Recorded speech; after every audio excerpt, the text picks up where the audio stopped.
Buenos días. Hay mucho eco, no sé si me oyen bien. Buenos días. Agradezco en primera instancia la invitación del Colegio de Jalisco. Es un honor estar con ustedes, en particular a la doctora Erika Cárdenas, que ha sido la persona que decidió invitarme en buena medida y que estuvo en contacto conmigo para que participara en este evento. Lamento no estar con ustedes, pero más por condiciones de seguridad sanitaria, he preferido mantenerme con la sana distancia que nos están pidiendo en este caso. La única ventaja es que no tengo que llevar mascarilla por la distancia suficiente que tenemos gracias a lo virtual. Bien, retomé el título de la ponencia como se me planteó, agregando las dimensiones de reflexiones amargas, ¿no? Reflexiones amargas sobre un futuro que siento muy inseguro en cuanto no solamente el turismo, sino también la crisis climática. Entonces voy a tratar de enlazar los dos, ¿no? Y hacer una especie de balance de cómo siento la situación, cuáles son los puntos claves, las dimensiones que a veces nos escapan en la discusión y algunas pistas de por dónde podríamos transitar. ¿Se acuerdan que en turismo uno de los grandes lemas ha sido el turismo es una industria sin chimenea, ¿no? Un poco esa vieja idea de que lo único que contamina son los humos de las chimeneas industriales. Entonces, si bien el turismo se reconoce como industria, no se quiere reconocer como industria contaminante. Ya desde hace mucho tiempo, el famoso libro de Jourdao sobre los mitos del turismo nos habla que justamente ese es uno de los primeros mitos que se planteó en la definición de lo que era el turismo. Ahora voy a compartir mi pantalla. Permíteme un segundito. Con un PowerPoint virtual de fondo. Escritorio. A ver, permíteme un segundo, ¿no? ¿Dónde está? Ponencia. Aquí está.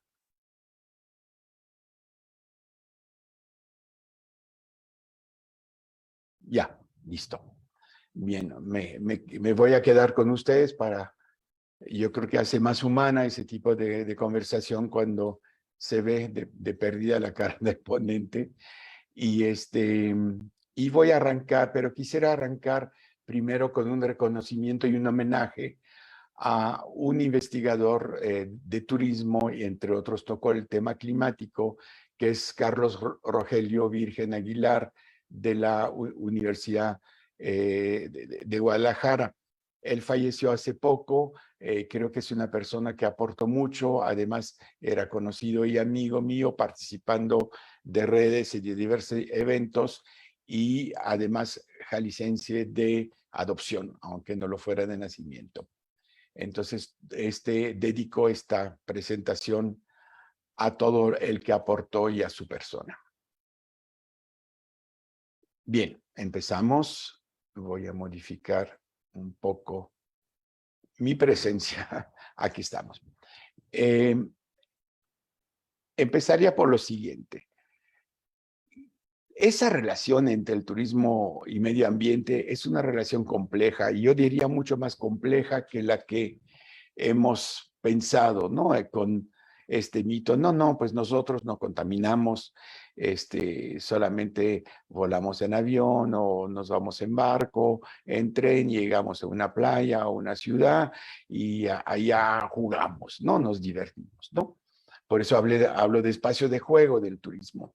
Pero ese espacio de juego que se han seleccionado, los espacios de destino finalmente a los cuales los turistas se dirigen por voluntad propia o por la fuerza de la publicidad, son espacios extremadamente frágiles.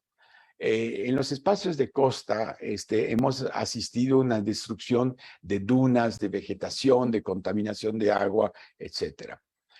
Hay un viejo libro de un investigador, Michaud, de los años 70 u 80, si bien me acuerdo, que hablaba bien de ese tema, que no fue suficientemente entendido en su época. Pero si tomamos, por ejemplo, los proyectos de Fonatur, nos vamos a dar cuenta que en todos los casos se ha buscado arrasar dunas, aplanar los terrenos para poner las construcciones. Les voy a dar un ejemplo concreto de el poco tiempo que yo estuve en Fonatur, entre 83 y 84. El proyecto original de Huatulco era de poner los hoteles retirados de la playa con una gran zona verde que permitía proteger, digamos, el acceso al mar y no destruir tanto la vegetación tradicional.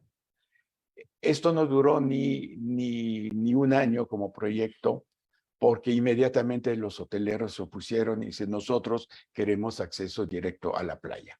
Y hemos visto que ese acceso directo muchas veces no solamente es poder salir del cuarto prácticamente al mar, sino de cerrar inclusive la playa, es decir, desposeer a la población residente en el lugar del acceso a la playa. Entonces, al privatizar esas playas, al querer estar de inmediato sobre la playa, hemos observado grandes destrucciones de nuestras costas. ¿Y qué decir de la contaminación de agua?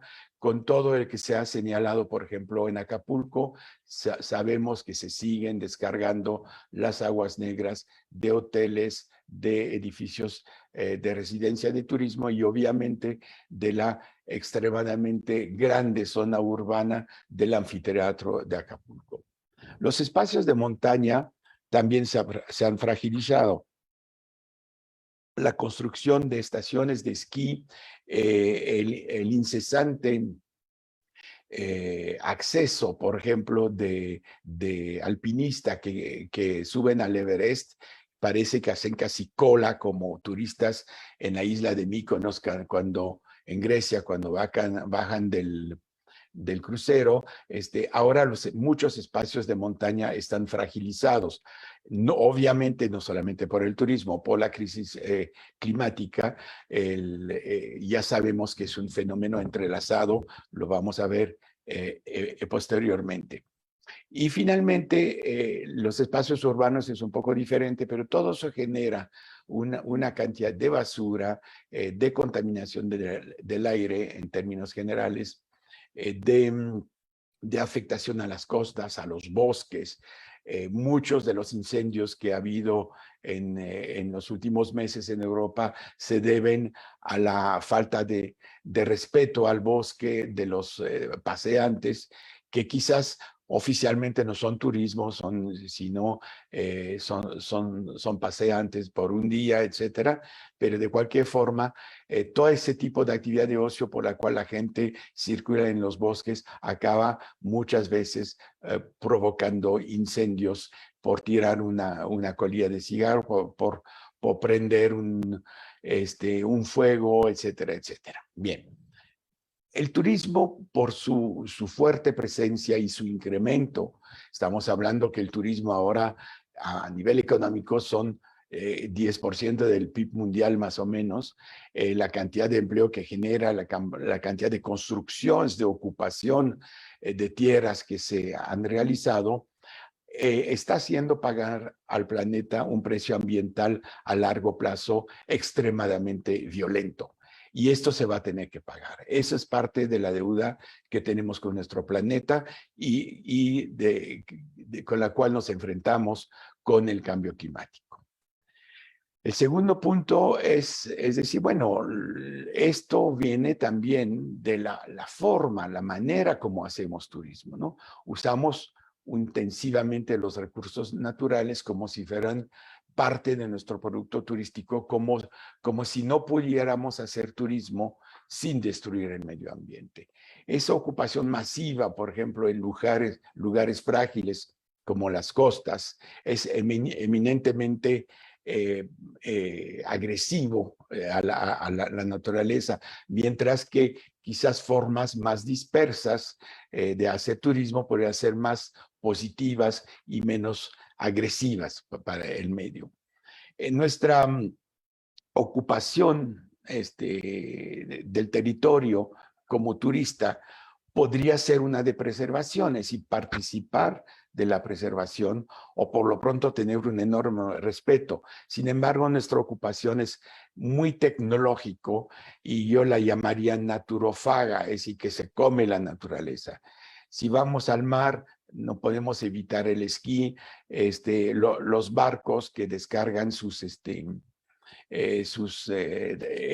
tanques que tiran su basura, etcétera, etcétera. Las playas, la recolección de basura sobre las playas en el mundo entero no es una cuestión de países, entre comillas, más civilizados o menos, no, es un desecho, es una descarga pública muchas veces, ¿no?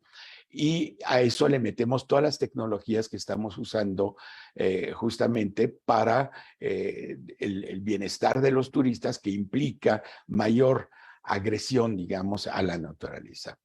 Y finalmente hay otro punto muy importante que quisiera señalar. No usamos recursos locales. Hoy se habla cada vez más de circuitos cortos en la economía, en la cual se trata de promover que la gente se alimente de bienes que se producen en la región. Pero vemos que en México podemos estar en Yucatán, podemos estar en Acapulco, el sirloin sigue siendo una comida importante. En cualquier periodo del año queremos comer los productos del mar cuando normalmente debería haber veda, entonces importan de otros lugares, etcétera.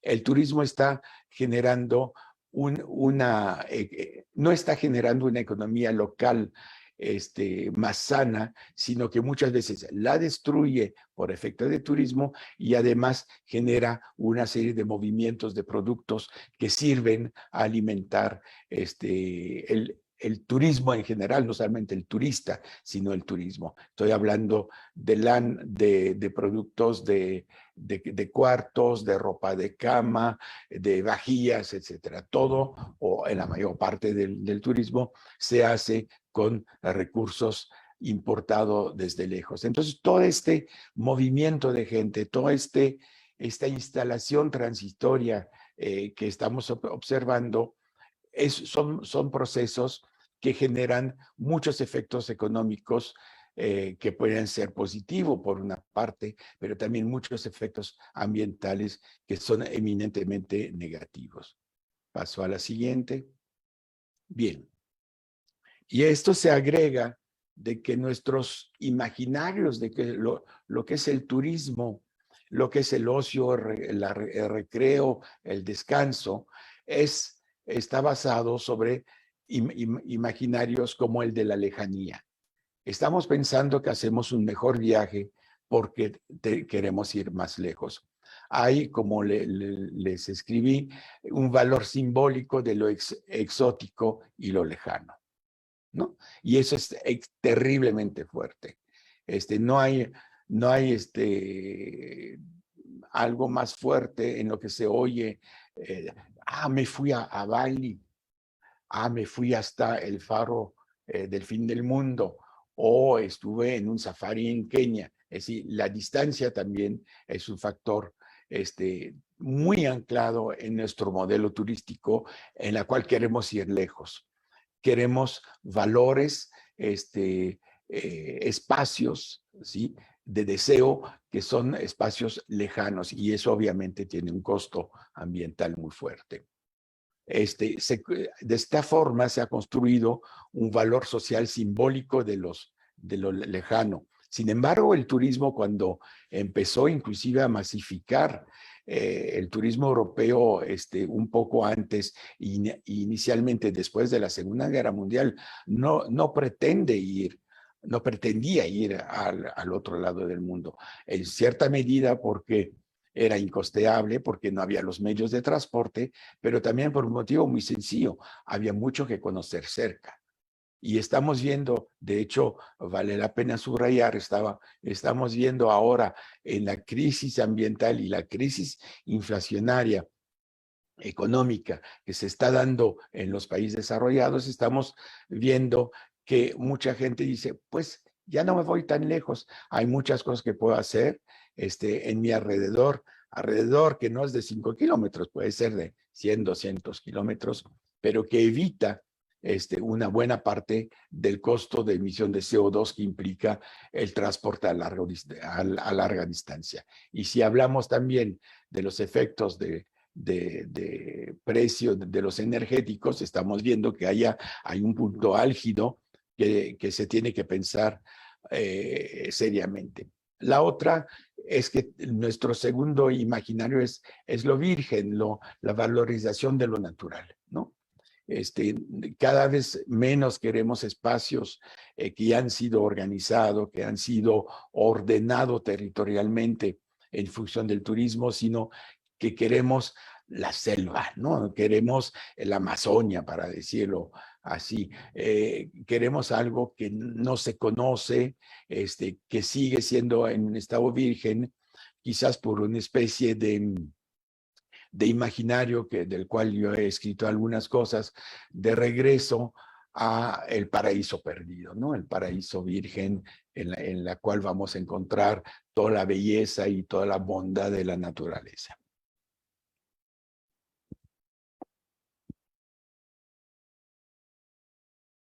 Bien, estamos empezando a pensar, yo leí un libro de un francés de Combe hace un tiempo y dije, ese tipo está exagerando porque el título de su libro es El turismo, arma de destrucción masiva. Dije, ese tipo es un enemigo graso del turismo, ¿no? Es un extremista antiturista. Y sin embargo, leyéndolo a detalle, si bien el título era choque, ¿no? Rápido y furioso en ese estilo, es cierto que cuando lee el libro uno dice, pues el problema que estamos enfrentando es terrible, ¿no? Estamos viendo que esa demanda de espacios limpios, esa demanda de espacios finalmente, y aquí hablo como geógrafo, que está realizando el turismo por su crecimiento, que ha sido exponencial, se extiende el antropoceno, reduciendo las reservas naturales, las recargas acuíferas, entre otras, ¿no? El turista está por toda parte, está ocupando todas partes. Y de esta manera, y sobre todo en las zonas naturales, insisto, desarticula los ecosistemas por la importación de especies de flores y fauna y provoca una falta de resiliencia de los espacios. Les voy a dar un ejemplo concreto. En el caso de los incendios del sur de Francia, sureste y suroeste de Francia, se han dado cuenta que en muchos lugares se han plantado pinos y los pinos son eminentemente sujetos a incendios. ¿Por qué se planta pinos? Porque dentro del imaginario de lo que es un pueblito mediterráneo tradicional, el pino marítimo es un elemento esencial. Como para nosotros, en el trópico, si no hay palmeras, no hay vida, ¿no? Me acuerdo cuando hubo una famosa enfermedad de las palmeras en 83 en Cancún. Fonatur se arrancaba los pelos para decir, pero no podemos dejar a Cancún con ya me acordé el nombre, el amarillamiento letal de las palmeras, ¿no? Tenemos que importar palmeras, ¿no? Porque es un elemento esencial. Lo mismo ha pasado con los pinos, por ejemplo, y eso ha provocado sencillamente una desarticulación de los, de los ecosistemas, ¿no? Y estamos hablando de esto y estamos hablando de muchos otros elementos que el turismo está generando por el tipo de vegetación que está poniendo, ¿no? Desde poner pasto hasta 3 metros de la, de la marea más alta, digamos, del mar, hasta plantar especies exóticas, pero no exóticas nativas, sino exóticas de otros países, porque es parte de la visión, de la representación que tenemos de los espacios turísticos. Esto ha destrozado, eso ha desmantelado, digamos, los ecosistemas y esos son problemas muy graves. A veces pensamos que porque un hotel o las zonas naturales que quedan, naturales entre comillas, en los espacios turísticos son todavía verdes. Eso es positivo, ¿no? Pues no lo es. Sabemos los clubes de golf, la cantidad de agua que se requiere para regarlos, ¿no? Y los pocos ejemplos y las pocas propuestas de club de golf desérticos, ¿no? Adaptado a Sonora, a Nuevo México, no han pegado porque los golfistas quieren su enorme espacio verde, ¿no? Y eso es un efecto brutal sobre las reservas acuíferas. A veces hay asociaciones que se van actualmente en México contra las embotelladoras de refrescos o de agua, pero los clubes de golf son realmente también una lacra ambiental en una época en la cual empezamos a faltar radicalmente de agua dulce, como está pasando, de agua dulce, de agua potable, como está pasando en Monterrey, por ejemplo, en Nuevo León en general y en muchos espacios del país. Bien, y esa masificación, la tendencia que hemos tenido es pensar que es la masificación de los hoteles, ¿no? Hay ejemplos muy viejos, Las Vegas, que ha tenido hoteles de 5,000 cuartos, pero ahora tenemos hoteles flotantes de 7,000 pasajeros.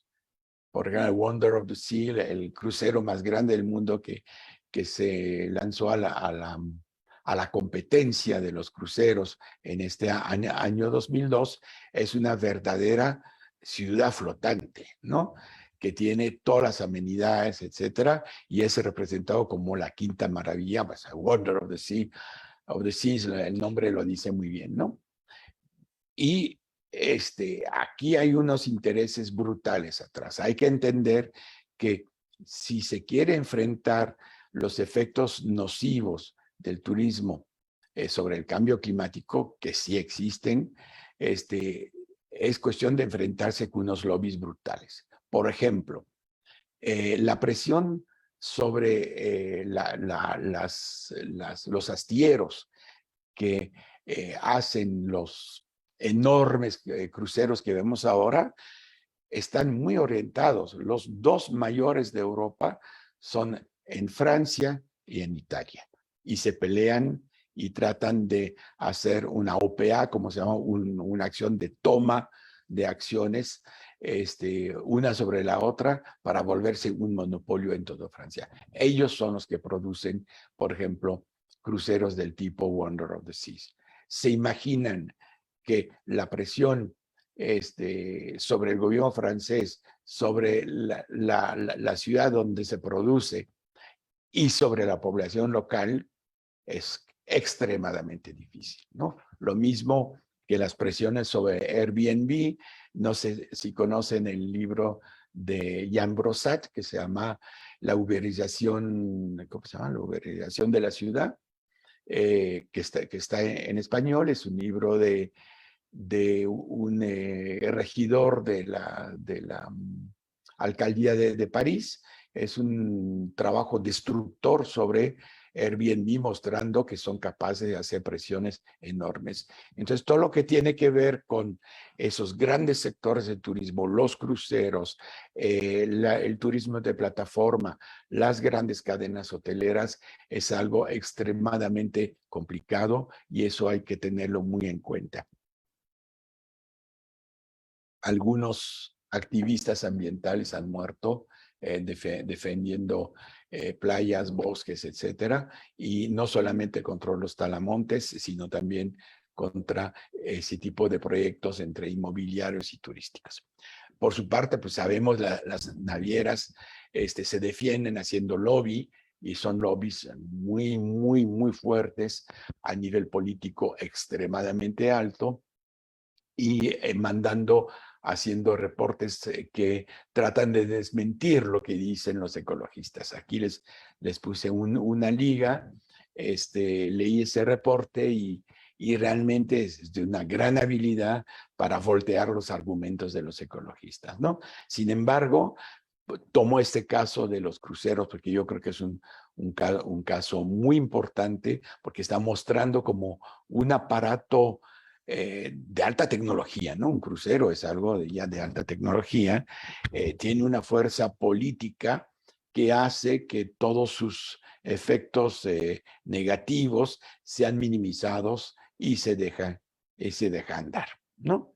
Se insiste sobre la contaminación del aire, pero también hay una destrucción de fauna y flora marina, y no solamente por los desechos que suelen echar, por ejemplo, limpiando sus tanques de fuel, ¿no? Del combustible que usan, los limpian en alta mar, ¿no? Entonces, esto tiene un efecto eminentemente negativo, pero también el sonido de los motores, ¿no?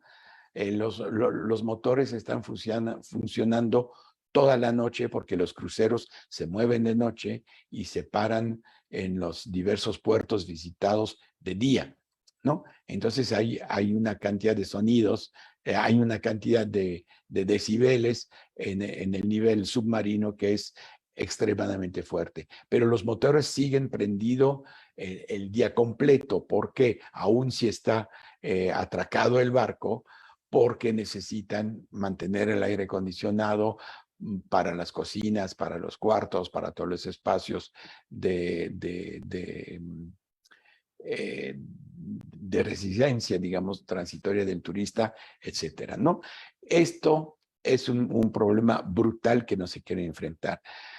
Sin hablar, por ejemplo, de los efectos cancerígenos. Y hay estudios hechos, por ejemplo, en Marsella, en la cual la gente que vive en la bahía, digamos, en torno al puerto y a los muelles donde atracan los cruceros, están afectados en un porcentaje mucho mayor que el resto de la población por algunas partículas que están en el tipo de combustible que usan los cruceros, ¿no? Y ni hablar de lo que significa de tener trabajadores, ¿no? Encerrados en los sótanos de barcos como esclavos, transitando de Liberia a América o de diversos países de África hacia América en la época de la esclavitud, ¿no? Estamos en una situación degradante humanamente, degradante ambientalmente y que es muy difícil enfrentar, ¿no? Hay que reconocerlo. En ese sentido, empieza uno a decir que la frase que el turismo, ojo, no el turismo en sí, sino el turismo como se ejerce, es un arma de destrucción masiva de muchas cosas. Bien, hasta ahora hemos hablado más bien de los espacios naturales. Está el caso urbano y sabemos que ha habido un incremento de la demanda hacia la visita de centros urbanos, primero porque los imaginarios del turismo urbano de las ciudades tradicionales se ha implementado poco a poco en la población mundial, ¿no? Antes la vacación era irse a broncear 3 semanas en una playa y punto, ¿no? Inclusive con una reincidencia en los mismos lugares, ¿no? Es muy interesante ver que en Europa todavía hay gente hay gente ya mayor, bueno, de mi generación, que han pasado 30, 40 años yendo a Rimini en España, yendo a Benidorm en Italia, a Benidorm en España, etcétera, y no se mueven de allá, ¿no? Ese es su prototipo de vacaciones. Pero ahora el turismo urbano, el turismo cultural que se asocia a lo urbano, es cada vez más fuerte, ¿no? Eso ha incrementado una demanda hacia esos lugares patrimoniales y esto ha alimentado el sector inmobiliario, es decir, no solamente se requieren hoteles urbanos, en la ciudad donde vivo, en Querétaro, el incremento de la oferta hotelera ha sido brutal. Antes había unos pocos hoteles en el centro, uno sobre la periferia del centro histórico, ahora hay una profusión de hoteles, inclusive en zonas más alejadas, cerca de las zonas industriales, supuestamente para los técnicos que vienen a trabajar en esas zonas, pero que acaban siendo a veces ocupados por simples turistas, gente que viene de fin de semana, ¿no? La gente no solamente se aloja ahora en Querétaro, en el centro histórico, porque se han vuelto hoteles de lujo, la mayor parte, tipo hotel boutique, y no hay hoteles grandes porque no se puede construir en altura, pero alrededor hay una especie de profusión de hoteles de todo tipo sobre los grandes ejes que rodean el centro de la ciudad. Este crecimiento del turismo urbano ha provocado no solamente la construcción de nuevos hoteles urbanos, eso está claro, pero también la recuperación de espacios de vivienda, ¿no? Para transformarlo en espacios de vivienda turística, de vivienda residencial continua, digamos, contra espacios de vivienda turística. Y eso está muy claro cómo ha alimentado lo que se ha llamado la famosa gentrificación, ¿no? Eso implica un desplazamiento de población, no solamente por la toma directa de vivienda recompradas o transformadas por sus propietarias en vivienda transitoria para meter en Airbnb, en otras plataformas, sino por el hecho de que encarece las ciudades y aleja a mucha gente de la posibilidad de vivir en la ciudad, viviendas que se acaban transformando en cafecitos, en restaurantes, en galerías de arte, etcétera, etcétera, ¿no? Puede llegar a niveles de saturación brutal, como el caso de Venecia, ¿no? En la cual ya la alcaldía toma la decisión a partir del año que entra de poner pasaporte para poder entrar, porque literalmente la ciudad se hunde, ¿no? Entonces ya quieren limitar la cantidad de turistas, no se puede circular en los callejones porque hay demasiadas personas, o el caso de Barcelona y de otras ciudades que están empezando a limitar la cantidad de turistas urbanos, de la cual, por cierto, un porcentaje importante llegan por vía de cruceros. Entonces, va a haber restricciones sobre la cantidad de cruceros y hay una bronca, para llamarlo así, en mano de los políticos, en la cual participa en la asociación para decir, tenemos que hacer algo porque esto contribuye no solamente a una crisis urbana creciente, pero también una crisis ambiental. Significa que la ciudad se extiende, que la demanda en agua se vuelve cada vez más fuerte, porque un turista usa mucho más agua, por ejemplo, que un residente tradicional, por las duchas, por las albercas, etcétera, cuando las hay y demás, ¿no? Bien, y finalmente hay un último punto en esto que quisiera poner en evidencia, es que hay una financiarización del turismo. Se habla mucho de la financiarización de muchas actividades, es decir, la penetración del capital financiero en diversas actividades económicas que no tiene que ver con las finanzas, ¿no? Pero que las toma porque le interesa, sea recuperar el terreno, sea hacer ganancias, etcétera. Y está claro que el turismo se ha vuelto atrapado en ese nuevo proceso de inversión, que no es una inversión para producir, sino una inversión estrictamente para ganar, ¿no? Y es una lógica de acumulación versus una lógica de calidad de los productos. Entonces vemos una entrada de capitales, por ejemplo, de fondos de pensiones, de grandes grupos de inversiones en turismo, y esto acelera procesos de construcción, acelera procesos de fusiones, etcétera, que están transformando radicalmente los modelos turísticos actuales, y la idea es acumular. Ahora, ¿por qué lo pongo en una plática sobre el problema ambiental? Porque en un momento dado, si hacer funcionar un hotel, una instalación turística bajo normas ambientales se vuelve muy costoso, está claro que va a ser abandonadas por los grupos financieros, se va a retirar.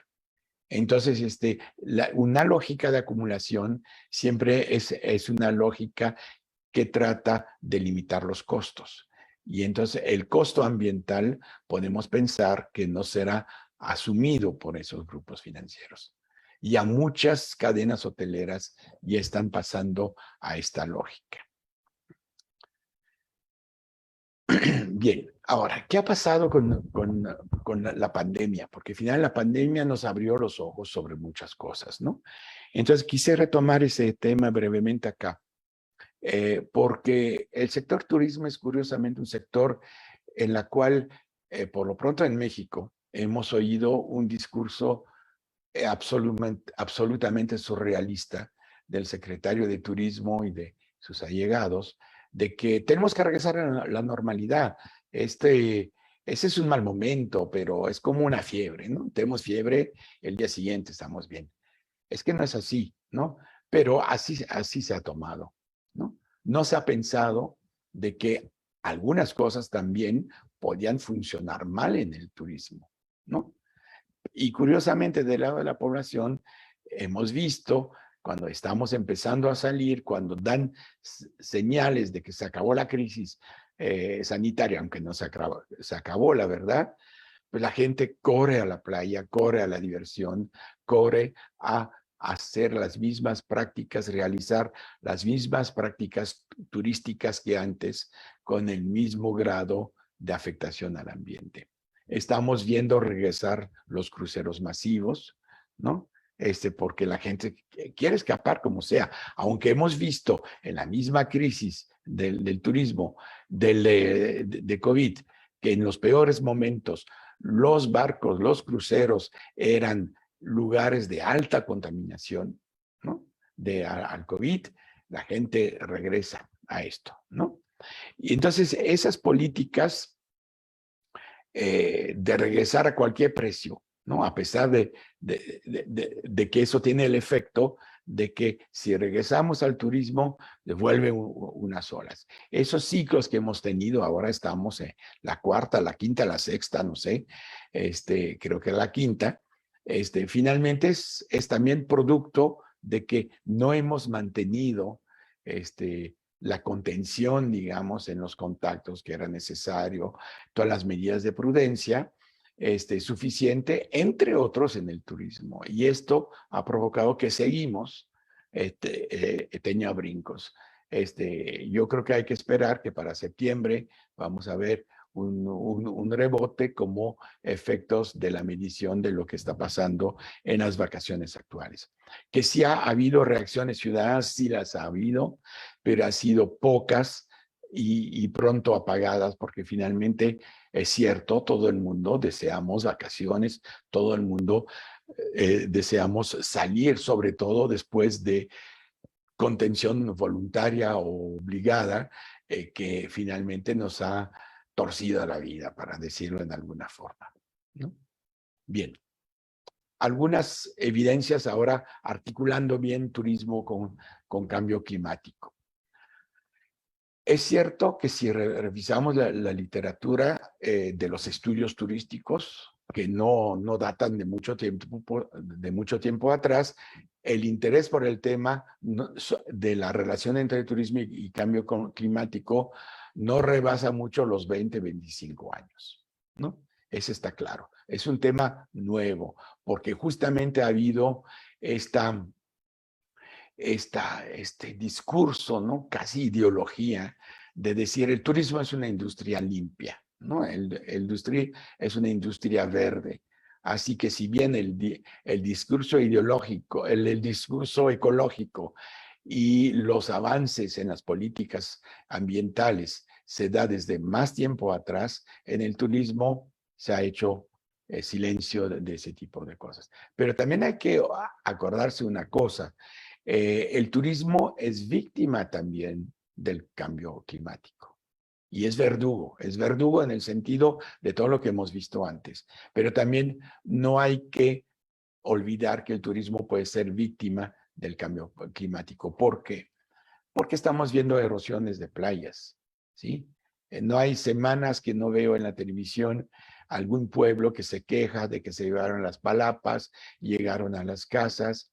En Francia, los acantilados de Normandía, esos acantilados tan bonitos y altos, se están yendo al mar y de otras partes, y cuando se van también con las residencias que estaban a veces a 30, 40 metros y que se empiezan a caer en forma estrepitosa.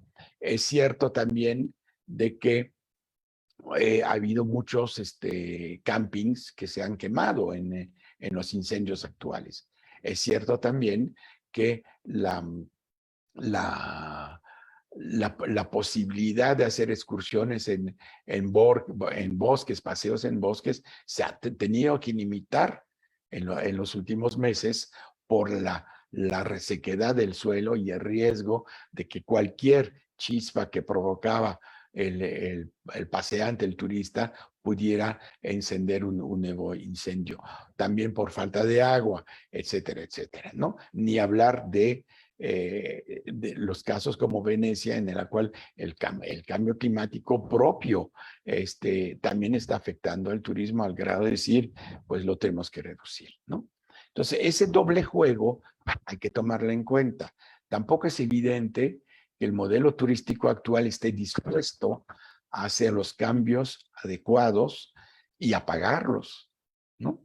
Para mantener su actividad. Y aquí hay una cuestión clave. ¿Qué tanto eso va a afectar el turismo? ¿No? Por una parte, ¿qué tanto el turismo va a seguir afectando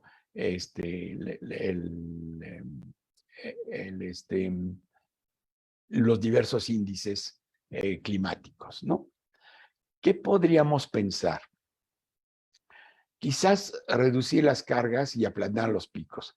El turismo ha sido desde su origen un fenómeno eminentemente de temporada, ¿no? Con picos, ¿no? Y eso se debía al tipo de organización fordista del trabajo, por el cual el mes de agosto se cerraba todo, las industrias, como se cerraban las industrias, se cerraban los comercios y todo lo adyacente, y los niños se salían de la escuela. En aquel entonces había mucho más viajes generado por niños, ¿no? Y finalmente se paraba completamente. Siempre los profesionales de turismo se quejaban de esto porque de repente tenían el hotel abierto y después 4 meses cerrados en algunos casos, ¿no? Se han nivelado esas curvas con el tiempo, pero es probable que si se repartía los turistas en mucho más sobre el año, tendríamos picos de carga mucho menos elevados. Y eso obviamente es muy sano para todos los elementos climáticos. Son más tratables cantidades menores de agresiones que cantidades mayores de agresiones. También es el caso muy diferente de tener un crucero de 7,000 personas a tener pequeñas embarcaciones que vienen todo el año y que visitan. Se ha llegado, por ejemplo, en lugares como Mykonos, Lesbos, grandes islas, bueno, famosas islas griegas para el turismo, que el turista baja del crucero y espera 2 horas para poder moverse del muelle porque hay saturación de gente. Es demente, ¿no? Lesbos, por ejemplo, fue también la isla más afectada por los incendios y esto paró completamente el turismo. Ya vemos, hay efectos en los dos sentidos. Una cosa que es evidente, una nueva base es que tenemos que reducir las emisiones del transporte turístico y del turismo en general. Las emisiones del transporte turístico estamos hablando que son del 5 al 8% según las fuentes de las emisiones totales. Eso es brutal, ¿no? Porque es solo el transporte. No nos olvidemos que el turismo es un sistema en el cual interactúan el sector de alimentos, hotelería, recreación y transporte, ¿no? Entonces, 5% ya es un tema brutal solo para esto. No, que yo sepa, no hay estimaciones del turismo total, pero es muy probable de que se duplique, ¿no? Lo que quisiera decir que si bien aporta 10% del PIB mundial, también aporta 10% de las emisiones. No es una cosa menor, y es algo que hay que pensar que se tiene que reducir. Y no solamente es una cuestión de cruceros, es como operan los hoteles, por ejemplo, hoteles con aire acondicionado, hoteles con albercas que se calientan en ciertas temporadas, etcétera, etcétera. ¿No? La cuestión de la aplicación masiva de tecnologías blandas en todos los aspectos del turismo apenas empieza. Ha sido también una manera por la cual las empresas turísticas han dicho, yo cumplo, yo cambié mis focos, ya tengo focos LED por todas partes. Es un poco de risa, ¿no? No ahorran realmente agua, no reciclan, no tiran una cantidad de comida, por ejemplo, brutal, ¿no? Esa es una cosa impensable, la cantidad de comida a nivel social, ético, y es una cosa, pero a nivel ambiental, es decir, cosechar para producir pan que vas a tirar al día siguiente porque no se comió en el buffet es un crimen contra la humanidad, finalmente, en mi opinión, ¿no? La otra es que si no hay una introducción de las poblaciones locales en este control ambiental, en esta preservación ambiental turístico, no va a funcionar, ¿sí? No solamente es una cuestión del Estado que lo tiene que vigilar y tener policía turística y policía ambiental y policía de playa, etcétera, etcétera, va mucho más allá de esto. ¿Sí? Ha de haber una relación distinta con las poblaciones locales, cosa que no está pasando porque los hoteles actúan a manera de enclave. Ellos funcionan de forma aislada. Y una cosa que quisiera recordar es que los hoteles prácticamente no pagan impuestos, ¿no? Hay un libro sobre ese tema de una tesis de doctorado de una canadiense, no pagan impuestos. Si pagaran impuestos, habría forma de dedicar más recursos del erario público, sobre todo a nivel local, a atender los problemas ambientales. Pero no, tampoco hay que pensar que tienen que seguir contaminando y se tiene que seguir arreglando, tiene que seguir empezar a no contaminar tanto y tratar todos los efectos acumulados negativos que se han dado en los medios, en el medio ambiente, ¿no? Otra cosa es que yo creo que hay que favorecer y quizás premiar o castigar a los otros, premiar los circuitos cortos para lo consumido en la esfera local. No podemos seguir con esta movilidad de bienes de todo tipo en la cual no se usa producto local. Y justamente yo creo que impulsar la producción local ha sido algo que no se ha hecho, porque finalmente el turismo tiene, perdón, las empresas turísticas tienen sus sistemas de compras, son compras masivas hechos por las cadenas al extranjero, ¿sí? Lo que les permite sobrefacturar y no pagar impuesto, nuevamente, y que implica movilidad de bienes que no son producidos localmente. Entonces ahí hay un tema muy fuerte. Se hablaba de esto, se empezaba a hablar en los 80s, entre otros cuando se hizo Huatulco, pero no pasó nada, ¿no? No es porque hay una fábrica de jabón o una cosa así que se resuelve el problema a la escala que se tiene que resolver, ¿no? Esto, eso podría modificar, digamos, el sentido mismo del turismo, porque le daría una responsabilidad en la preservación del ambiente y la preservación también del ambiente sociocultural que lo rodea, ofreciendo realmente trabajo y no los trabajos más negativos finalmente, ¿no? Piensen, por ejemplo, y se ha demostrado que en Cancún la gente que hace los trabajos más complejos ¿no? Desde recamaristas que trabajan en ritmo loco, como la gente que trabaja en las calderas, en la jardinería, etcétera. Todos esos trabajos lo hace la población local, pero los mejores puestos a otro nivel, por cuestiones inclusive de racismo, no se ejerce tanto por la población local. Y eso es un problema muy grave. Si el turismo debe recuperar esta relación con la población local, integrarla, no solamente en su propia actividad, sino integrar las actividades de la población local para que sean coherente con un turismo mucho más protector del ambiente, ¿no? Y cuando hablaba de la dimensión ética y humana, yo creo que ese está ligado a lo que acabo de decir. Tenemos que tener un turismo regenerativo de las personas, ¿no? El turismo es visto ahora como una oportunidad de consumo y todo está hecho para que la gente consume, ¿no?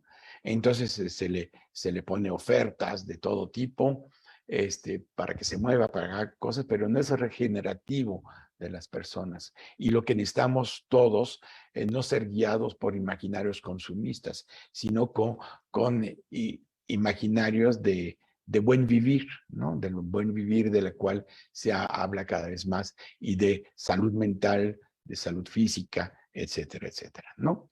Y entre estos, un imaginario de sanación de la tierra, ¿no?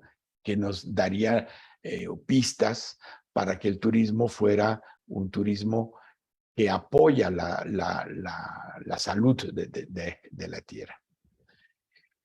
A largo plazo, ¿qué riesgos habría para el turismo de regresar a la normalidad? ¿No? Yo creo que también hay que pensar que los buenos deseos de nuestro secretario y de muchos secretarios de turismo en el mundo y de los organismos internacionales que machacan, que tienen que regresar. Es más, tenemos que rebasar en 2019, eso es lo que se está diciendo. Es totalmente falseado cuando vemos la situación económica, ¿no? Hay una reducción de la demanda por la crisis económica y hay muchos índices que nos hablan de una posible recesión mundial. Y cuando hay recesión, la gente quita lo superfluo y queramos o no, las vacaciones pasan en un segundo plano. O la gente revisa qué tan lejos va a ir, qué tanto va a pagar para el viaje, si se lleva sus tortas de la casa o mejor va al restaurante, y si paga entradas a cosas que son de paga, o mejor hacer actividades libres en el entorno urbano o el entorno rural, ¿no? Entonces aquí hay una cosa de decir, ojo, no sé si vamos a llegar a la nueva normalidad, porque las condiciones económicas generado no por la crisis ambiental, estamos claros, aunque en parte, ¿no? Está planteando nuevas condiciones de funcionamiento del capitalismo mundial. Perdón. Otra cosa que afecta el turismo es las malas relaciones entre empresa y trabajador, por ejemplo, que se han dado de hace mucho tiempo. Y curiosamente ahora hay crisis económica, hay hay demanda de, bueno, hay cierta reactivación y no encuentran trabajadores, ¿no? En países como Francia, España, Bélgica, Italia, Grecia, la gente se vuelve renuente a trabajar en el turismo por las malas condiciones. Otra vez ese es un mito del turismo, de los que hablaba Jordao en su tiempo. Otro mito es que trabajar en turismo es un trabajo bonito, nice y decoroso, etcétera. No, no es así, no es así. Un trabajo que hice con alumnos en Acapulco hace 30 años, yo creo, sí, fácil 30 años, un poco menos, era bastante curioso de ver que los meseros, cuando recibían buenas propinas, que generalmente recibían buenas propinas, la iban a gastar a un restaurante, ¿no? ¿Y por qué? Porque pues, su trabajo era extremadamente pesado y querían ellos también una compensación igual a la que tenían los comensales que atendían, ¿no?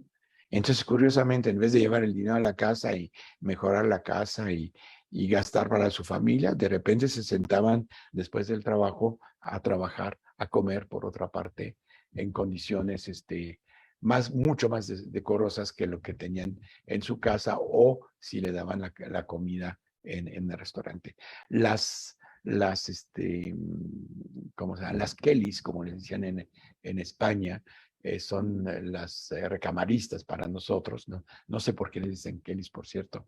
Es también un sector eminentemente explotado, y las empresas están empezando a ver que la gente ya no quiere trabajar en ese tipo de cosas. Entonces, eso lo que estamos viendo es que eso está pesando sobre la posibilidad de reactivarse el turismo y de expandirse al turismo, ¿no?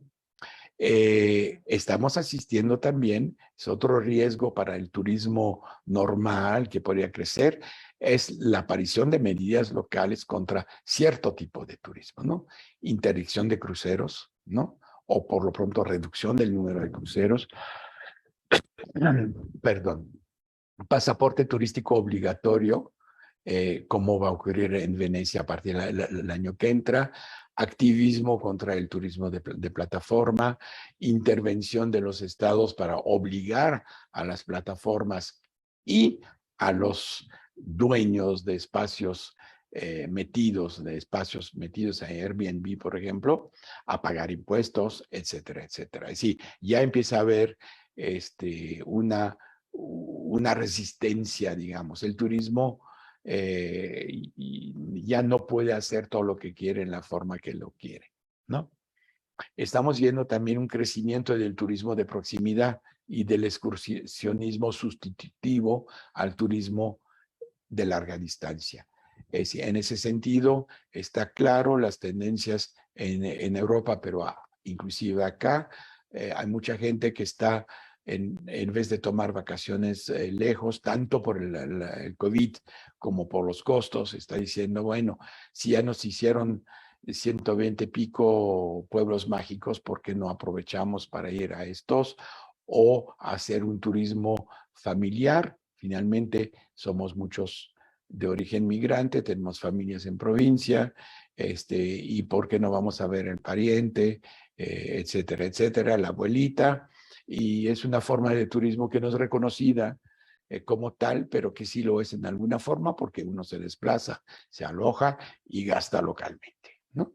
Y se recrea localmente. Es decir, todo esto puede empezar a darse, se está dando, no se está midiendo porque el sistema turístico oficial no lo quiere reconocer como tal y no tenemos información suficiente e inclusive fidedigna sobre el turismo nacional y ese tipo de turismo que escapa al sistema institucional y al sistema empresarial del turismo. No va a restaurante, no va a hoteles, no toma avión, a veces se va en su propio coche cuando tiene, o usa autobuses, y esto es como los pescaditos que pasan entre la malla de las redes para agarrar los peces grandes.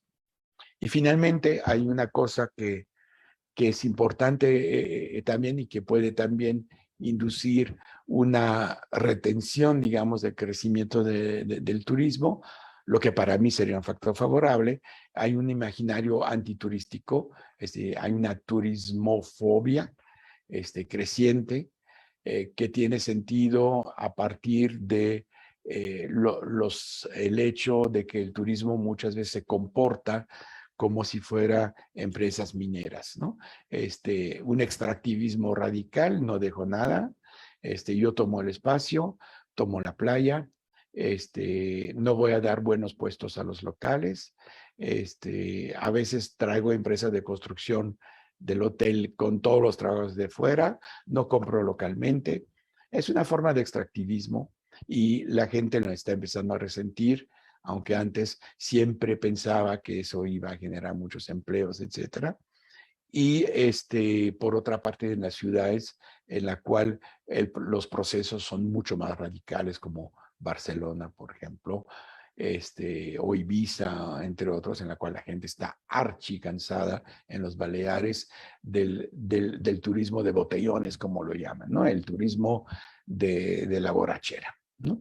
Cosa que en México es santificado por la Secretaría de Turismo con eh, ¿cómo se llaman? Spring Breakers, que llegan en forma masiva y que son eminentemente destructores. Entonces, en síntesis, yo creo que ya es hora que termine.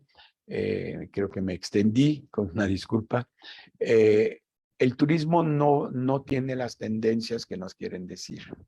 El turismo es un elemento que puede ser importante y que hay que mantener. El turismo es importante para la población. También hay que reconocer su importancia para la economía, pero no forzosamente funcionando como funciona, porque estamos viendo de que esta es parte de la problemática ambiental y además va a estar afectado por el cambio climático también, ¿no? Lo genera y al mismo tiempo lo padece, ¿no? Entonces nos da muchos espacios de reflexión. Yo creo que la reflexión debe ser diferente de la que se ha dado hasta los últimos años. ¿Por qué? Porque se veía en un contexto distinto en la cual el cambio climático no era tan percibido ni tan fuerte, de hecho, ¿no? Ahora estamos viendo, para las inundaciones en Hermosillo, Sonora, son impensables, ¿no? Son cosas que no se había conocido en el país y eso está ocurriendo en el mundo entero. Entonces, tenemos que repensarlo en contexto de crisis. Yo estoy diciendo una conferencia que tengo que dar mañana, estoy hablando que estamos en una época de ruptura, ¿no? Se está cortando los modelos, se está cortando, por ejemplo, eso es lo que voy a hablar mañana, nuestra relación, nuestra casa ya no solamente es nuestro refugio de vida, de familia, ya nos volvió el lugar de trabajo a muchos. Hay muchas rupturas en cursos sociales, políticas, económicas, y hay una ruptura también de cómo vemos el turismo y cómo el turismo debe actuar, y una ruptura que se asocia a la crisis y al cambio ambiental, que articula toda una serie de fenómenos entre sí y les da un sentido de urgencia y de necesidad de intervenir radicalmente, no esperando que lo haga el Estado, porque el Estado puede intervenir en ciertas cosas, pero hay muchas cosas que tienen que ser tomadas en mano desde la sociedad civil. Por eso importante todo el trabajo de asociaciones, de reflexiones que se dan en el mundo académico, etcétera. Les agradezco su atención. Lamento haberme pasado de tiempo, me estoy dando cuenta en este momento y estoy a su disposición si hay comentarios o preguntas.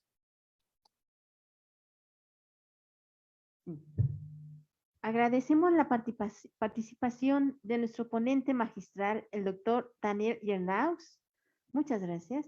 Y bueno, sí tenemos unos minutos para nuestro público presente y nuestro público que se encuentra de manera virtual para realizar preguntas y respuestas a nuestro ponente magistral, el doctor Daniel Yernaus.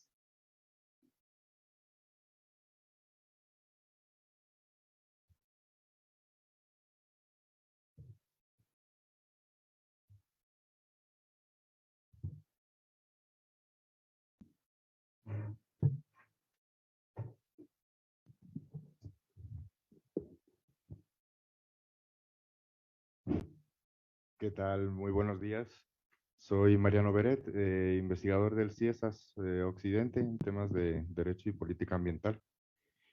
Muchas gracias, doctora. La verdad que creo que todos los presentes y los de manera presencial y virtual hemos disfrutado muchísimo su esclarecedora y nítida presentación.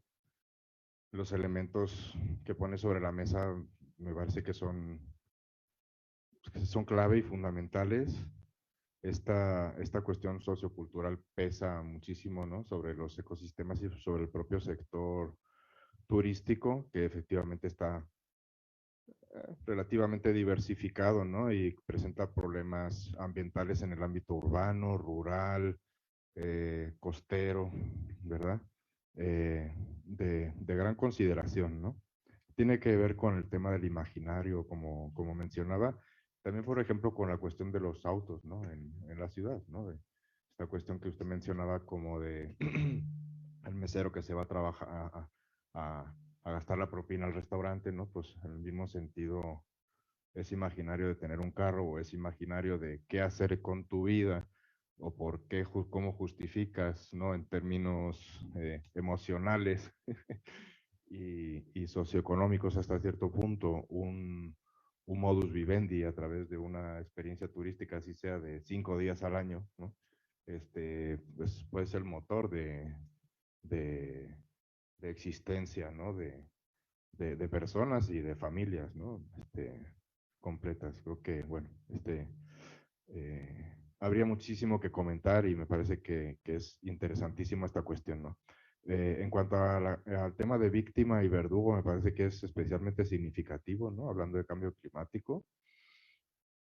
En términos de emisiones, pero sobre todo diría yo en términos de adaptación, ¿no? Pues porque quizá estaba sacando la cuenta para México según el Inventario Nacional de Gases de Efecto Invernadero del sector turístico, se calcula en aproximadamente 16 millones de toneladas de CO2 equivalente al sector turístico para 2016.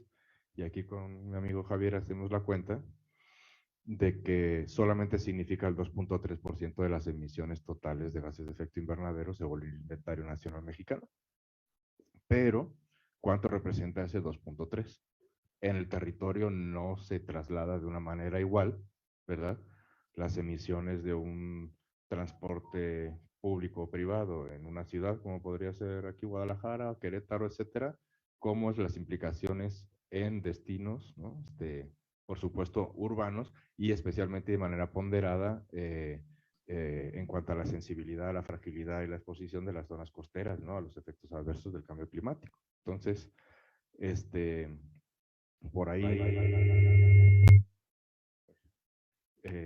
me parece que hay una reflexión muy interesante y también desde el punto de vista socioeconómico, quizá haría un añadido hasta cierto punto en lo que comenta del sector de la relación empresario-trabajador. Y es que, por ejemplo, en Cancún, trabajando los temas de acceso al agua y al saneamiento, todo ese desarrollo a costa de la naturaleza, de vivienda popular, muchas veces autoconstruida, ¿no? Y esos cinturones de pobreza en torno a los destinos turísticos, de gente que llega de otros lugares, etcétera, para trabajar en la industria turística, me parece que es otro tema fundamental, ¿no? Que es una depauperización de la vida, ¿no? Un extractivismo humano que llega incluso pues eso, ser un polo también de atracción de mano de obra, etcétera, que llega en unas condiciones, pues, y sobrevive en unas condiciones muy difíciles, pero que también, por otro lado, pues reciben salarios que a lo mejor en el campo o en sus comunidades, especialmente en el sur del país, etcétera, pues de qué manera lo podrían conseguir, ¿no? Entonces, bueno, yo le quería hacer, bueno, este tipo de comentarios, compartirlos con usted y con los colegas aquí presentes y de manera virtual. Y al rato vamos a presentar algo sobre el tema del turismo de aventura, ¿no? Que es muy peculiar. No sé si tenga alguna experiencia al respecto de esto. Nos hemos encontrado muy poca literatura en México sobre el turismo de aventura, que quizá presenta una problemática un tanto específica. No sé si tuviera algún comentario al respecto de esto. Distinguiendo de alguna manera, ¿no? Un turismo de adrenalina, ¿no? Por una parte, ¿no? Un turismo deportivo, que puede ir desde el buceo, el kayak, la alta montaña, ¿no?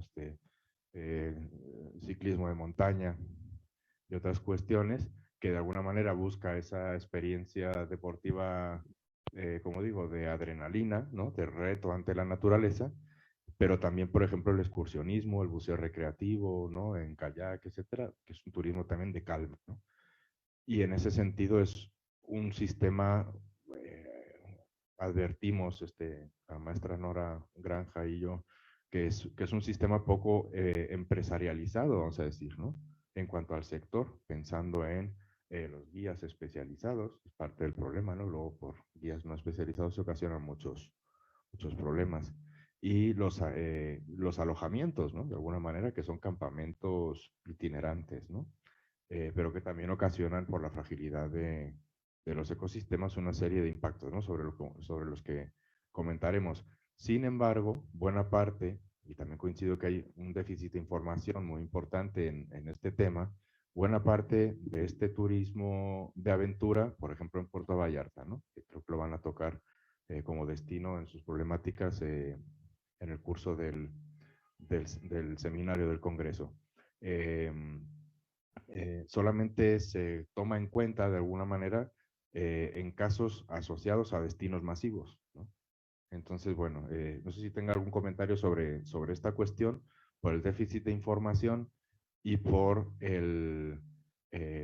los problemas que ocasiona el turismo de aventura ligado a destinos turísticos de carácter masivo. Doctor, muchas gracias. Sí, muchas gracias por sus comentarios. Yo creo que están muy atinados, pero justamente lo que está tocando es uno de los múltiples sectores o tipo de turismo que no han interesado hasta ahora más que superficialmente a las autoridades. Entonces, no tenemos información, no tenemos registros. Quizás lo que habría que hacer es investigar a nivel nacional, digamos, lo que está pasando y lograr asociaciones que ofrezcan datos, ¿no? Porque no hay datos. Finalmente, sabemos que las cifras que ofrece la Secretaría de Turismo son cifras que reflejan la gente que va a hotel y que se desplaza en forma empresarial, es decir, avión, autobús a lo más, ¿no? El resto no existe, ¿no? Si yo me voy un fin de semana de aquí a Querétaro a San Miguel de Allende y me alojo en San Miguel de Allende, si me alojo en el hotel bien, si me alojo en casa de un amigo, no existo, ¿no? Entonces, tenemos un problema de fondo y eso vale para muchísimos sectores o partes del turismo. Conocemos solamente los datos oficiales que están muy torcidos porque además integra la gente que va por cuestiones de negocios que normalmente, según las definiciones tradicionales, no debería ser considerado como turistas. Es una persona que viaja, que sí se va en avión, probablemente se va a hotel, etcétera, pero lo consideran como turismo. Entonces, hay datos inflados, pero hay sectores que conocemos. Es muy difícil de trabajar con los datos. Yo creo que aquí hay un trabajo de base, como yo decía. El problema ambiental no se va a resolver entre los lobbies tan fuerte, la presión tan fuerte que existen, que genera las empresas hoteleras. Recordemos que el secretario de Turismo es un empresario hotelero. Ejerce sobre los políticos, sobre las cámaras profesionales, etcétera. Todo esto ejerce una presión muy fuerte al cual el Estado no forzosamente responde o puede responder. No tiene ni la capacidad, ¿sí? Ni el interés. Yo vuelvo a insistir desde la sociedad civil, desde, por ejemplo, asociaciones de gente que trae el turismo de aventura, se podría lograr, más allá de esfuerzos individuales que a veces son muy peligrosos porque se mete contra intereses de talamontes, de narcos, etcétera, y así vemos la eliminación de personas, de activistas, pero a nivel de asociaciones, de la sociedad civil, para enfrentar justamente esas problemáticas ambientales, que muchas veces ni son ni reconocidas por las autoridades ambientales locales y federales, ¿no? Yo no sé mucho de turismo de aventura, lo reconozco, es un tema que qué bueno que lo están trabajando porque yo creo que es un tema importante y como bien lo dijo, en todas sus dimensiones, también la dimensión de condiciones laborales, toda esa dimensión humana, ¿no? Sensible, que yo creo que es importante entender. Yo creo que es un turismo, por lo poco que sé, que puede ser muy, muy valorativo.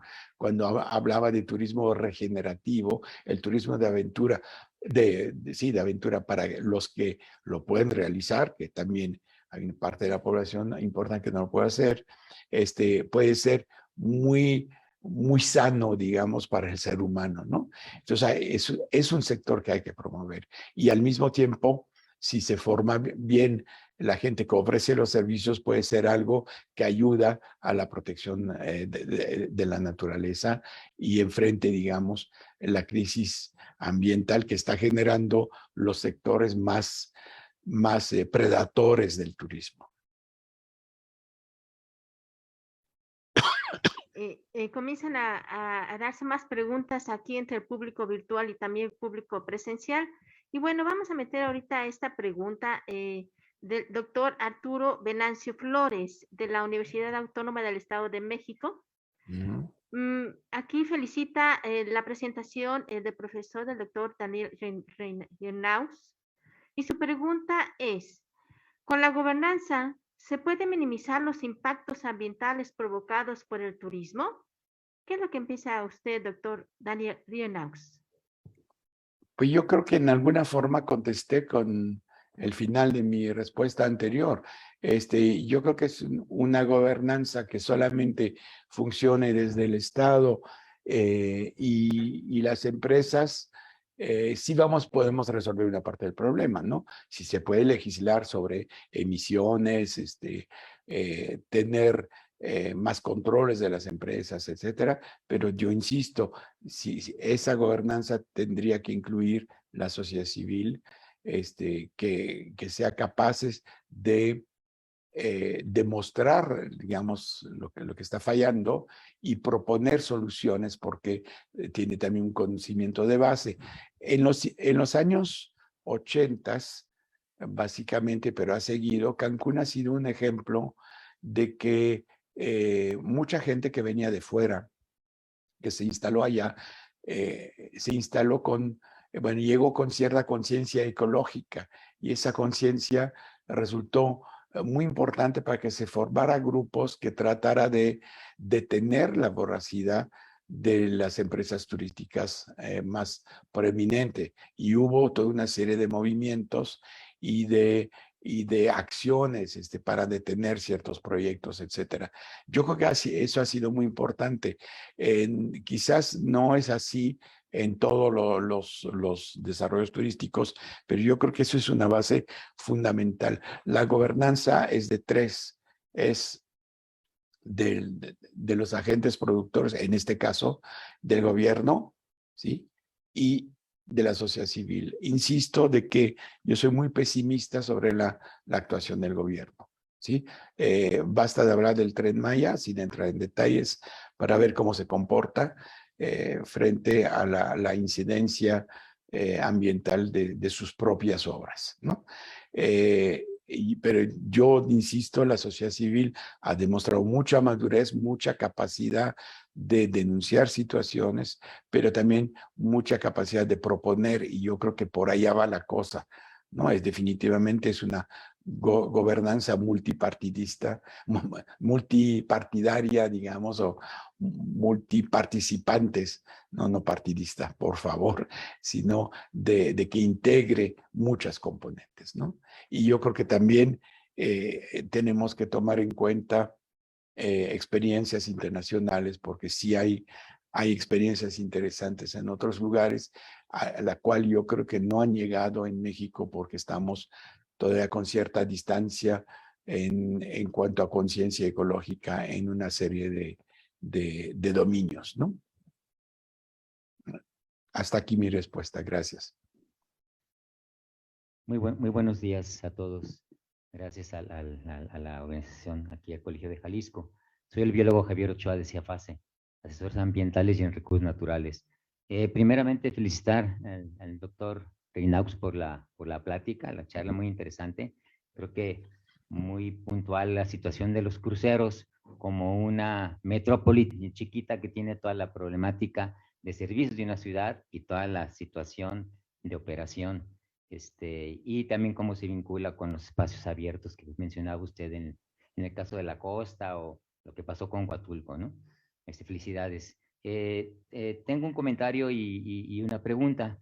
La pregunta es, por ejemplo, en el caso del sargazo, en la zona del Caribe mexicano, no tengo yo mucha información al respecto, pero dado las corrientes oceánicas, que en este caso vienen del Ecuador, quizás el cambio climático está evidente ahí, no repito, no tengo información, pero quiero pensar que el aumento de la temperatura, unas pocas décimas de grado, y nutrientes, pues ha proliferado el problema del crecimiento del sargazo que repercute en las playas turísticas mexicanas, que son pues la parte del Caribe mexicano. Entonces, no sé si hay algo de información al respecto, cómo vincular el cambio climático con la temperatura del mar y el crecimiento, en este caso, del sargazo.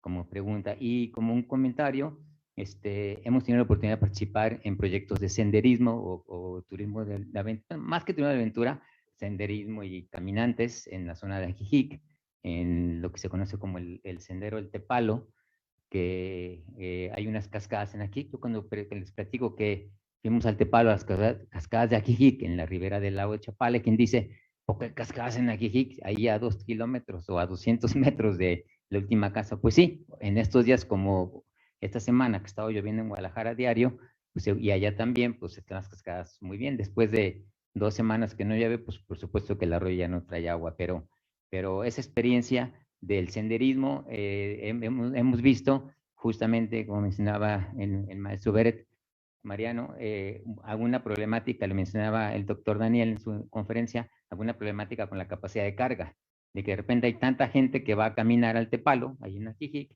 que de repente ya te topas por el sendero con muchos que van y vienen.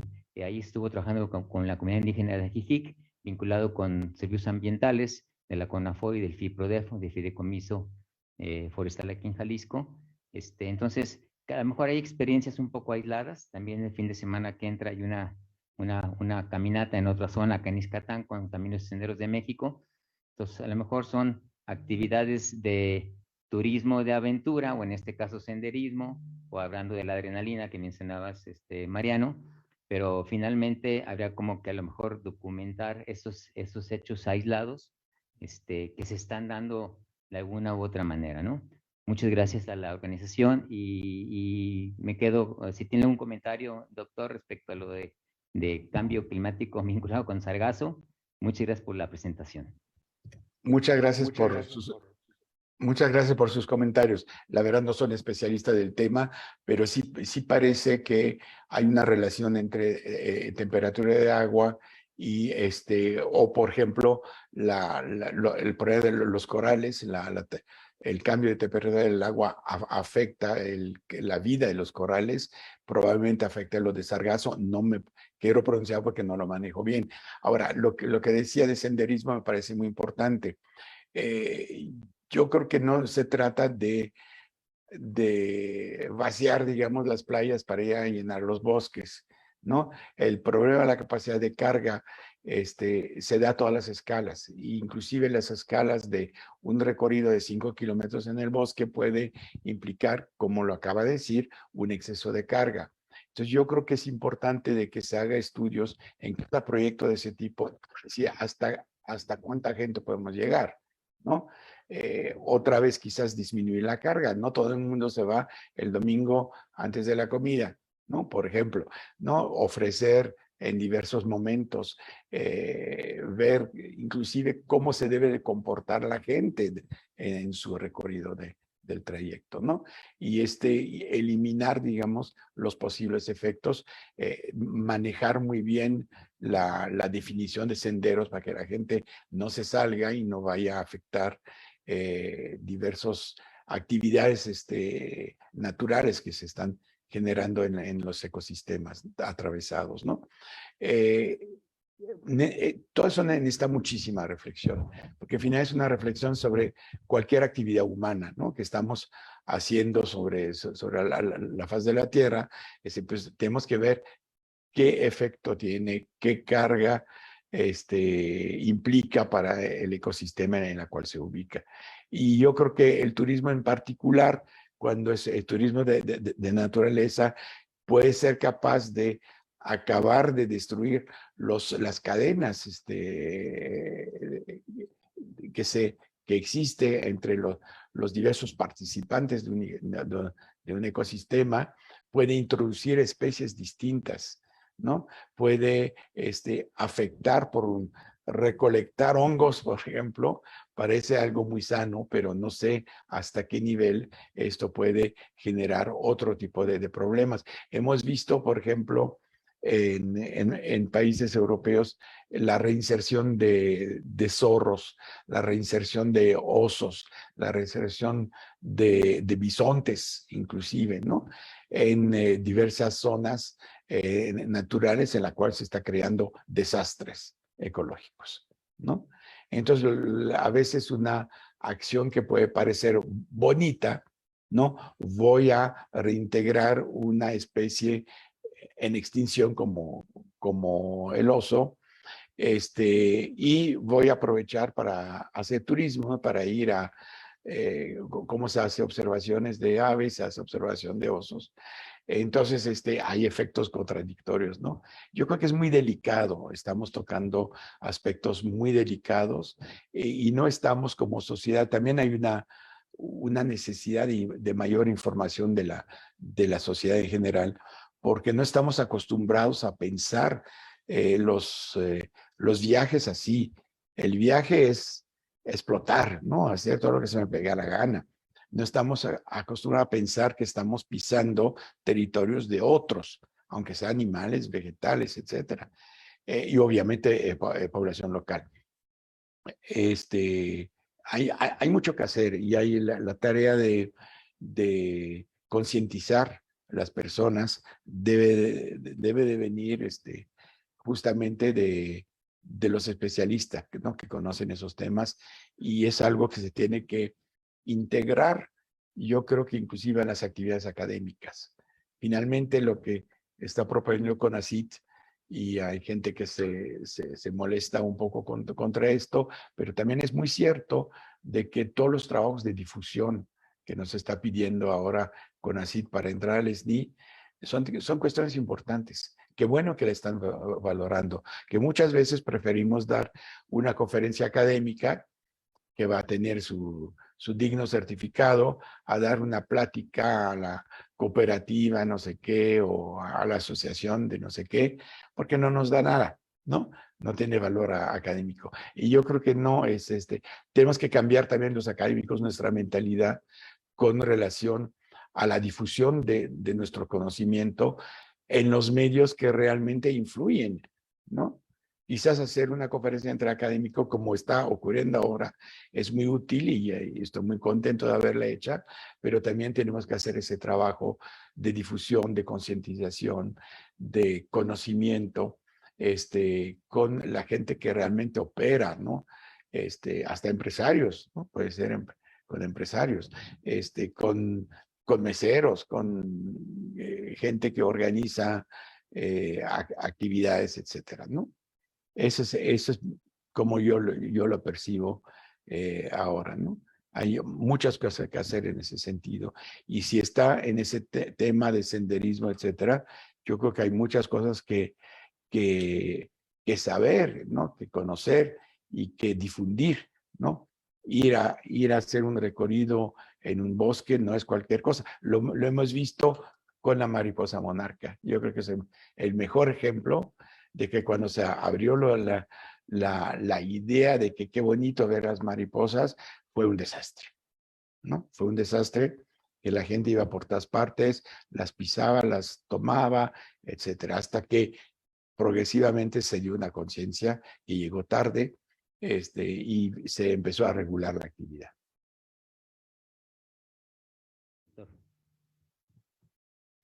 Gracias, doctor. Me gustaría felicitarlo por la lucidez de su conferencia, que me ha dejado muchas inquietudes, yo sin ser especialista.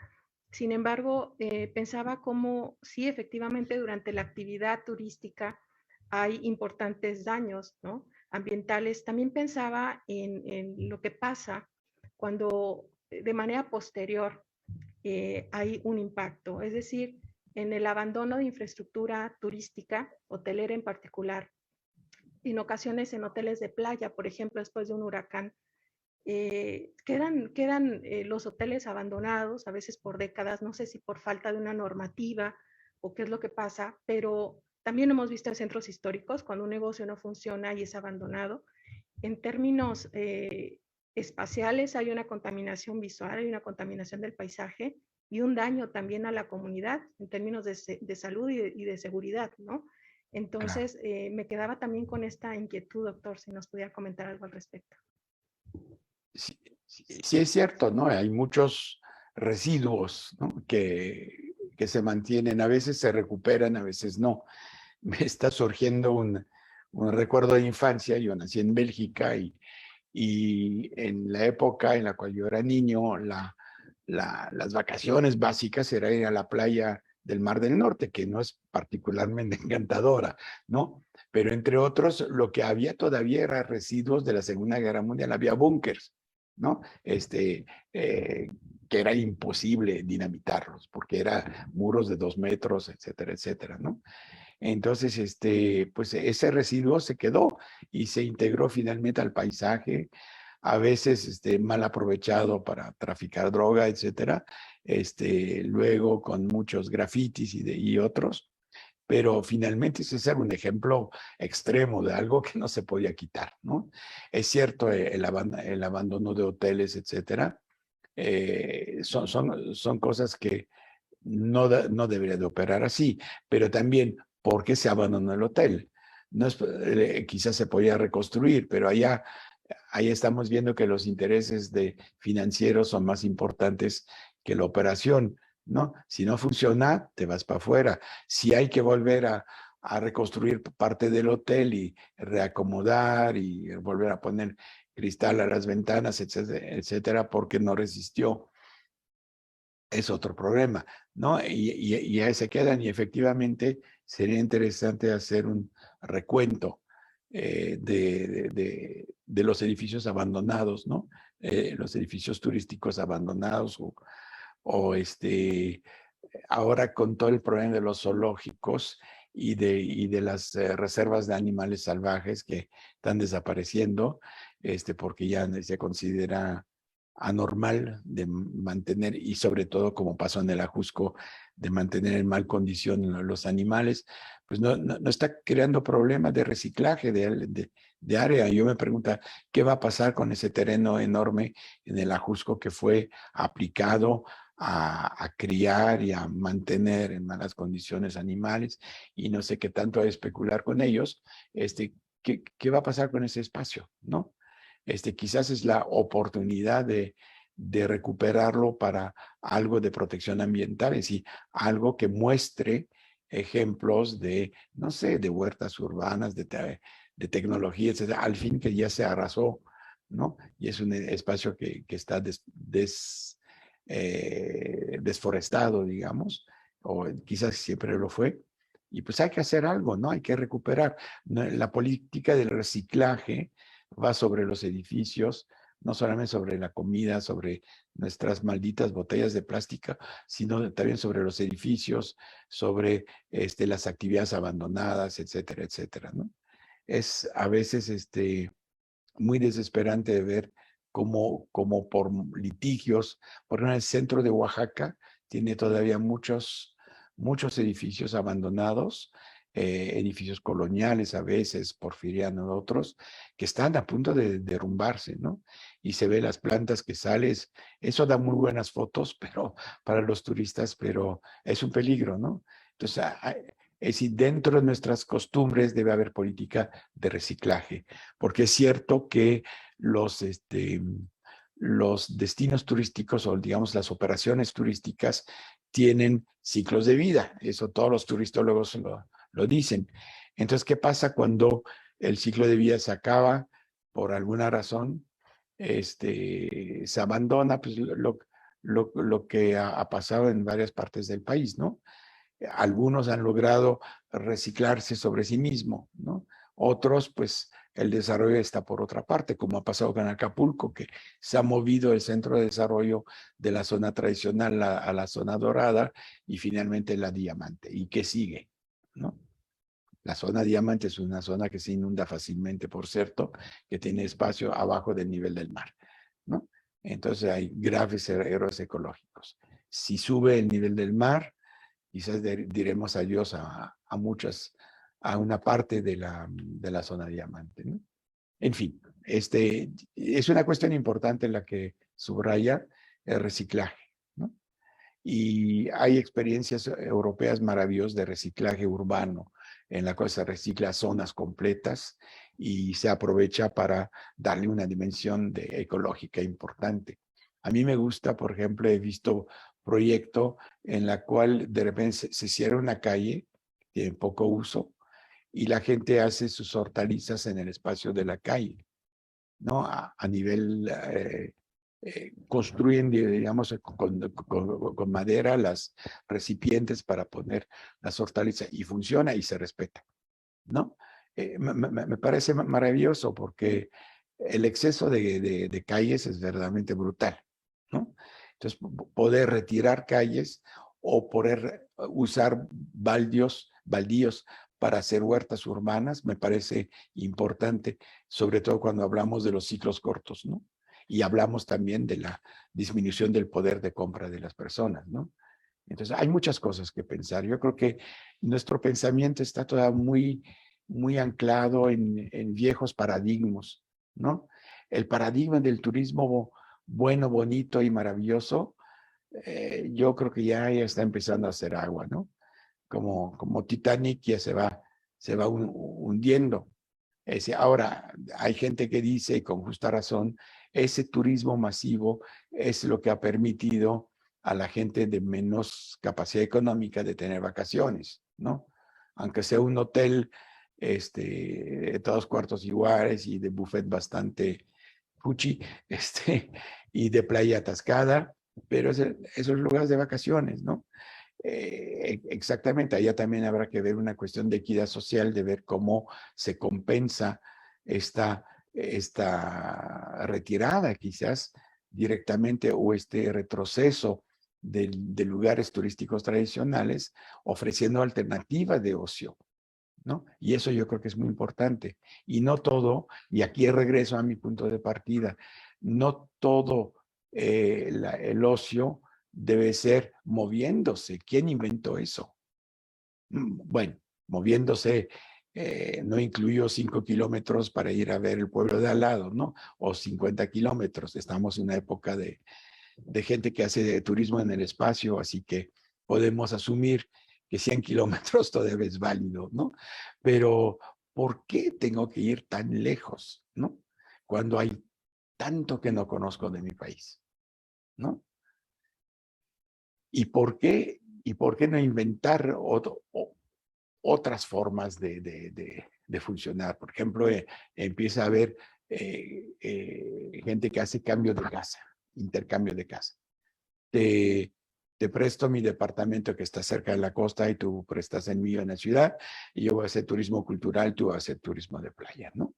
Ese tipo de cosas. No forzosamente hay que pasar, ese es otro imaginario, digamos, bien cultivado por las empresas, de que todo tiene que estar hecho en un marco monetarizado, institucionalizado, que es el hotel, ¿no? Que es el hotel, que esa cosa también, el bla bla acá, ¿no? De que te doy transporte a una persona contra una cantidad de dinero. Es una página que existe en Europa. La gente en vez de viajar una o dos personas en el carro puede tomar dos más, ¿no? Contra remuneración, ¿no? Entonces, bueno, hay un riesgo. En México no es mañana que va a pasar, pero allá está pasando y no hay tantos problemas, que son formas que además tienen un efecto sobre la presión climática, ¿no? Gastas menos energéticos, haces menos emisiones. Es decir, no somos creativos, yo siento, ¿no? Tanto en turismo como en situaciones ambientales. Ahora hay hoteles en París que tienen todo su techo cubierto por huerta y con eso alimentan el hotel por lo pronto en verduras, ¿no? Que me parece muy interesante, ¿no? Muchas cosas, hay muchas innovaciones, ¿no? Que sería interesante recuperar y repensar, ¿no? Los hoteles de 5,000 cuartos en torre, como los de Las Vegas, pues no tienen mucho espacio en el techo, ¿no? Para las 5,000 personas, pero bueno, hay formas de arreglarse, ¿no? Es muy chistoso. Bueno, cierro con esa anécdota. En 1978, cuando empezaba Iztapa, vino una misión del Banco Mundial para el proyecto de Lázaro Cárdenas, de la siderúrgica en la nueva ciudad en la cual yo trabajaba en ese momento. Nos alojamos en Iztapa porque no había condiciones correctas de alojamiento. Yo venía de parte del gobierno mexicano, ¿no? No había buenas condiciones de alojamiento en Lázaro Cárdenas, entonces la idea era ir a diario, etcétera. Bien, el asunto es que vino un viejo empresario judío americano que maneja muchas empresas chiquitas en red, y la primera cosa que hizo, bajó, fuimos a desayunar, abrió el menú y dijo, aquí hay que ser, él venía para la producción de microempresas. Aquí hay que poner granjas avícolas. No sé, ¿qué inventó ese señor? Acaba de bajar el avión. Y no, sí tenía razón. No había producción de pollo en función de la cantidad de hoteles que había. Y dije, esa es una cosa que hacería tanto en Lázaro Cárdenas, que crece mucho, como en Iztapa, en la cual se inicia el desarrollo turístico, ¿no? Ese tipo de cosas se me hace que se nos va muchas cosas de ese tipo, y hay mucho que hacer, y yo creo mucho en la creatividad social, ¿no? En la capacidad que tenemos de inventar nuevos mecanismos de difusión. Yo creo que a veces le gritamos mucho a las redes sociales, con razón, porque sirve para cualquier imbecilidad, cualquier idiota que se cree influencer y que lleva a la gente a pensar mal, pero también es una enorme forma de difundir, ¿no? De, de construir una circulación del conocimiento científico y del conocimiento humano, finalmente, ¿no? Que puede ser útil para resolver. Y yo creo que las instituciones como los colegios y las universidades, bueno, todos los que están todavía bajo el paraguas de CONACYT, y otras, ¿no? Intervengan en ese tipo de cosas, pongan en sus programas la posibilidad de hacer difusión de otro tipo, de trabajar de otro tipo, y más aún que se nos reconoce y los investigadores vamos a ser menos reticente a ir a dar una conferencia de ese tipo a grupos forestales, por ejemplo, ¿no? Porque pues ya lo tenemos reconocido, ¿no? Pero es una idea que les lanzo desde mi modesta visión de esta situación.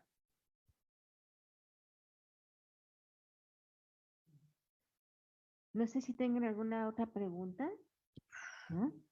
Muy bien, muchas gracias al doctor Daniel Yernaus por compartirnos estos conocimientos que vienen aquí a una verdad a este seminario.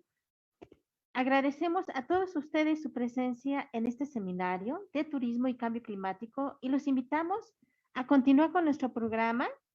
En este momento vamos a realizar un receso de 5 minutos para continuar con nuestra siguiente ponencia. Gracias. Bueno.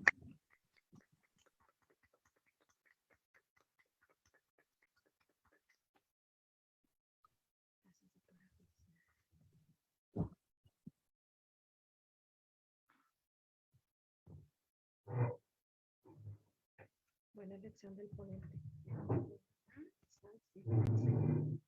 Aprendí mucho. Sí, aprendí bastante. Va a seguir en el mismo orden como está.